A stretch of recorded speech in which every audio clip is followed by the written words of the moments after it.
여러분 안녕하십니까. 월간 사진예술의 김홍희와 작품 만들기의 김홍희입니다. 오늘은 김승효 작가님의 작품을 가지고 여러분하고 허심탄회한 얘기를 나눠보도록 하겠습니다. 우선 전시를 한다든지 뭐 준비를 하면 작가 노트 쓰시잖아요, 여러분. 작가 노트 쓰시는데 대충 뭐 제가 아마추어들이 작가 노트를 쓴 걸 읽어보면, 나는 어려서부터 아버지가 뭐 카메라를 가지고 있었는데 아버지가 뭐 카메라를 선물로 줬다는 둥, 그래서 사진을 찍게 되어 오늘 이 사진을 발표하게 되었다, 뭐 이런 식의 작가 노트를 쓰시는 분이 의외로 많아요. 작가 노트는 그렇게 쓰시면 안 되고요.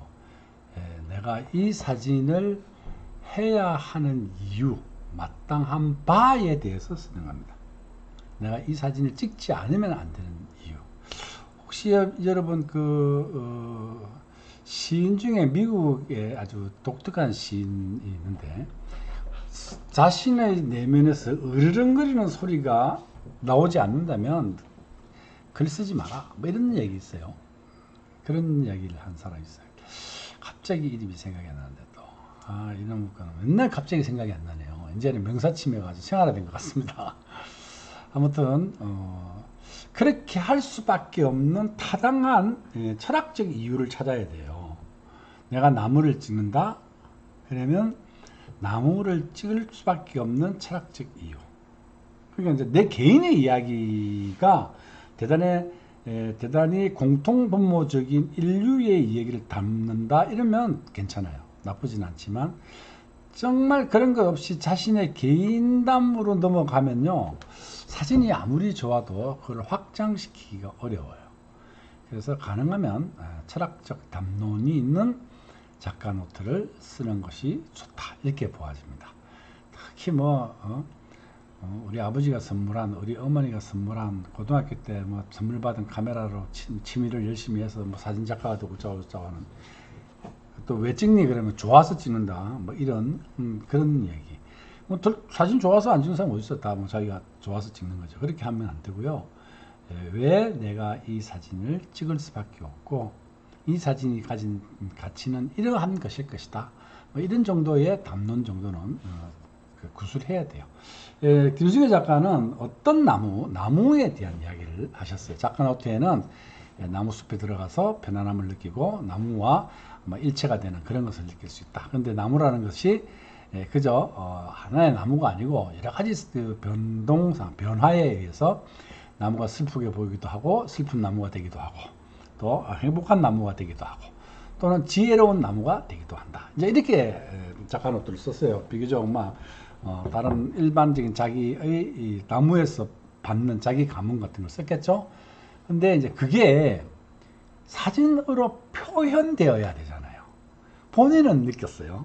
그죠? 본인은 느꼈는데 그 느낀 것이 상대도 느껴야 되잖아요. 다르게 느낄 수는 있어요. 그죠? 저는 행복한 나무라고 찍은데 다른 사람 관람객은 슬픈 나무로 볼 수도 있는 거죠. 왜? 또 상황이 다르니까, 보는 상황과 그 사람의 마음 상태가 다르기 때문에. 그럴 수는 있지만 자신이 의도로 행복한 나무라고 한다면 나무가 행복하게 찍혀야 되지 않겠습니까? 그렇게 하기 위해서는 찍는 테크닉도 대단히 중요하고, 그 다음에 후보정, 이제 명실 작업을 하는 영장도 되게 중요하죠. 그냥 나는 이렇게 생각했으니 너가 그렇게 봐줘, 이건 안 된다는 거예요. 그게 치명적이죠. 한번 보도록 하겠습니다.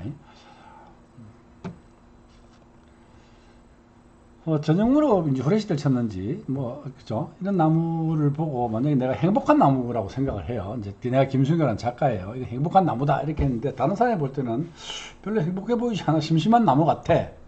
그죠? 그렇게 했을 때 적어도 작가는 이 나무가 대단히 행복한 나무로 보여질 가능성이 높게 프린팅을 해야 된다는 겁니다. 프린팅, 그만큼 중요한 거죠. 그죠?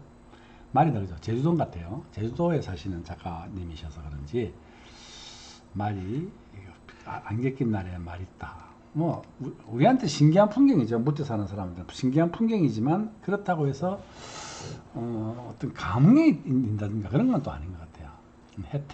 혜태가 어디 있는 혜태인지 모르겠네. 제주도도 있나 봐요. 꽃이 폈네, 안개 속에. 그죠? 안개 속에 안개 오리무중 가운데서도 꽃을 피우는 이 생명력 이런 걸 찍었다 쳐요. 그러면 그것을 표현할 수 있을 정도의 후보정 실력이 있어야 된다는 거예요. 후보정 실력을 키워야 된다는 거죠. 그죠? 그리고 여기 사진 찍었을 때 요 뒤에 이제 하늘 열려 있잖아요. 이게 바람구멍이라고 하는데 이렇게 지금 액센트가 여기 있는데 시선이 일로 빠질 수 있어요. 그럼 아예 닫아야 됩니다. 촬영할 때 닫아서 촬영을 해야 되는데 보세요. 밑에로 시선 빠지죠. 여기가 지금 메인이잖아요. 근데 여기로도 시선이 빠지고 여기로도 빠지는 거예요. 뭐 여기로 빠지는 건 바람구멍이라고 할 수 있는데 일로 빠진다는 것은 치명적이죠. 요 밑으로나 요 밑으로 빠지는 것은. 그러면 여기를 어떻게 해요? 버닝 하셔야 된다. 버닝 하셔야 된다. 꽃을 더 이렇게 눈에 띄게 강조하고 싶다? 그럼 어떻게 하셔야 된다? 콘트라스트를 주든지 색깔, 본래 컬러로 찍히잖아요. 컬러로 찍어서 로 파일로 찍든지 찍어가지고 색깔로 가지고 꽃의 질감, 꽃의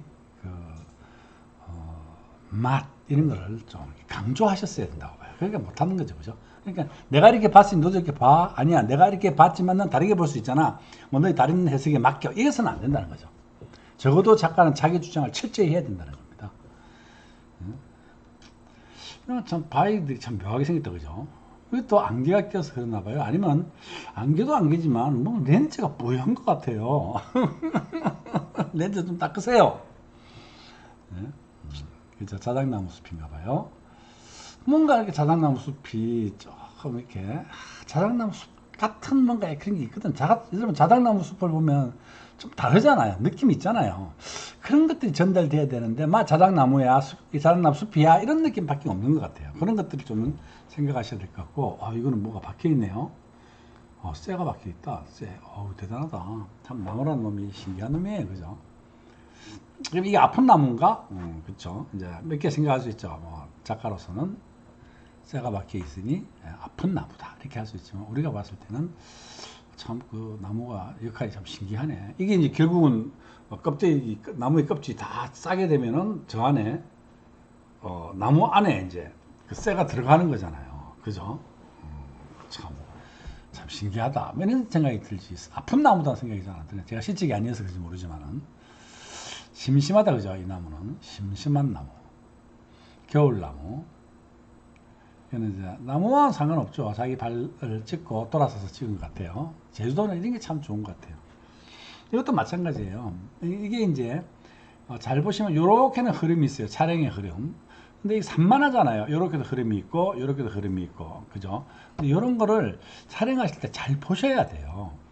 평면 같지만 전체적인 화면에서 어떤 시각적 흐름을 만들어내야 되거든요. 그렇게 하기 위해서는 신미안이 필요해요. 잘 보시면 그게 보일 거예요. 그래서 그런 것들을 화면에 구성해내야 한다. 이런 것들이 조금 체화되었으면 좋겠어요. 이거죠. 바람이죠. 그죠? 제주의 바람. 이렇게. 조금 더 로샷 끊어도 되지 않을까? 이런 생각이 들어요. 또 산만하죠. 여기는 허옇고, 여기는 시커멓고, 세 개가 다 이렇게 뭉쳐지기는 쉽지 않을 것 같다. 그럼 여기 덩어리가 좀 더 많이 들어왔으면 좋겠다. 이런 생각이 드는 거예요. 그러니까 이 작가가 본인은 생각이 많은데 이제 그거를 이미지, 2차원적 이미지로 담아내는 것은 이제 화각이거든요. 화각. 그러니까 렌즈를 마스터 하셔야 돼요. 이 렌즈를 쓰면 어떤 그림이 딱 떨어지고 이 렌즈를 쓰면 어떤 그림이 딱 떨어진다 이런 것들을 화각 마스터를 하셔야 돼요. 화각 마스터 하는데 뭐 16mm, 뭐 10 이런 거 같 600mm 뭐 이런 것까지 다 마스터 할 필요는 없고요. 가장 일반적인 것을 마스터 하시면 돼요. 그렇게 저는 어릴 때 35mm를 딱 마스터하고 나니까 그 외의 렌즈들은 딱 들이대면 다 보이더라고요. 탁탁탁탁 이렇게 그냥 각이 탁탁 나와요. 렌즈 특성이 다 다르긴 하지만 대동소이하잖아요. 그러니까 그런 걸 좀 생각하시고 화각을 마스터하고 샷터 수를 좀 많이 늘렸었으면 좋겠다. 그러면 좋은 사진, 세련된 사진을 찍을 수 있을 것이다. 이거는 뭐 지적인 그런 훈련보다요. 그냥 손가락 끝으로 생각하는 게 최고예요. 손가락 끝으로 생각하시는 게. 이것도 좀 그렇다, 그죠? 뭔가 막 빈대가 많아요. 조금 더 잘라주면 돼. 요렇게 좀 잘라서, 그죠? 이렇게 했으면 좋은데, 여기는 보긴 봤는데 이게 중앙에 놓으니까 이렇게 조금 밋밋한 사진이 된 것 같아요. 생각은 많은 것 같아요. 이분이 생각이 많으신 분이야. 그런데 생각을 옮길 만한 이제 기량, 사진적 기량, 이제 후보적인 기량 이런 것을 닦아야 되겠죠. 예, 오늘은 김승현님의 사진을 통해서 여러분한테 크게 두 가지. 작가 노트 잘 써라. 작가 노트를 뭐 유치원생 글 쓰듯이 쓰면 안 된다. 일기 쓰듯이 쓰면 안 되고 좀 더 철학적인 어떤 배경을 가지고 논증해가면서 써야 될 것. 그 다음에 자기가 찍은 사진, 자기가 생각하는 것을 테크닉적으로 잘 찍고 그 다음에 그것을 또 후보정을 통해서 충분히 자기가 의사에 전달이 되도록. 의사를 전달하는데 3자의 관람객이 보고 다르게 생각할 수는 있어요. 그건 어쩔 수 없는 거예요. 그러나 적어도 자기가 이런 뜻으로 했어 라고 말을 할 때 옆에 있는 사람이 고개를 끄덕거릴 수 있는 정도의 화각과 후보적 실력은 키워야 한다. 네, 그런 얘기를 오늘 드렸습니다. 오늘 여러분 월간 사진예술 한국 최고의 사진 잡지죠. 월간 사진예술의 김홍희의 작품 만들기 시리즈. 앞으로 지금 이제 9월달이잖아요. 10월달 이긴 10월달에 실릴 것이고 11월, 12월 이렇게 되면 아마 연재를 더 할지 안 할지는 저는 모르겠어요. 출판사에서 결정하면 되니까. 여러분 가능하면 많이 응모하시고 사진 잡지에 보면 나와 있어요. 그래서 또 사진 잡지 월간 사진 예술을 많이 정기 구독도 해주시고 그렇게 해주셨으면 대단히 감사하겠습니다. 오늘도 여기서 마치도록 하겠습니다. 즐거운 밤 되십시오. 감사합니다.